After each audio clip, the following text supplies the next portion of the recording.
The NDA swept the Bihar Assembly polls, winning 202 seats in the 243-member state assembly, results of which were declared on Friday.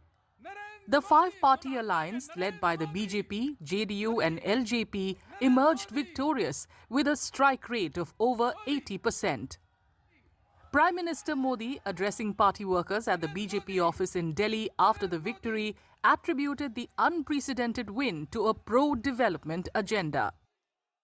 Bhajpa की NDA की सरकारों को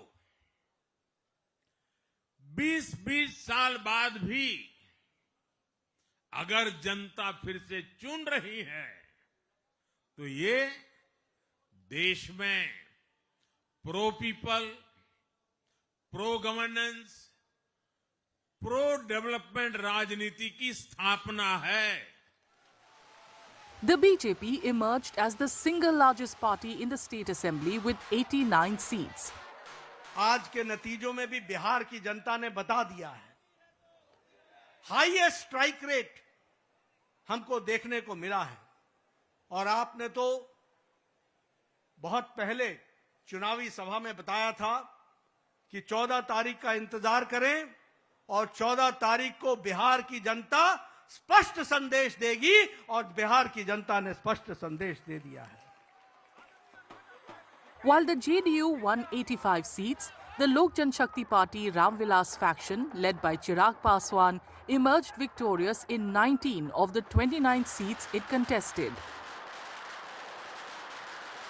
हम लोगों की प्रचंड जीत का कारण डबल इंजन की सरकार पर, जिसका नेतृत्व मेरे प्रधानमंत्री केंद्र में और मुख्यमंत्री नीतीश कुमार जी बिहार में कर रहे हैं. इस डबल इंजन की सरकार जिसका मजबूती से समर्थन बिहार फर्स्ट, बिहारी फर्स्ट की सोच कर रहा है, एनडीए के तमाम घटक दल कर रहे हैं. मुझे लगता है कि हमारे गठबंधन की एकता पे बिहार की जनता का विश्वास और महागठबंधन का अहंकार उनको ले डूबा है और हमारा विश्वास ने हमें जीत दिलाई. The Mahagathbandhan, which includes the RJD, the Congress and the left parties, suffered a crushing defeat in the polls. The combined strength of the alliance won only 35 seats, with the Congress's tally reduced to single digit. Congress party जब तक नेताओं की accountability तय नहीं करेगी, जब तक हमारा हाल यही होता रहेगा.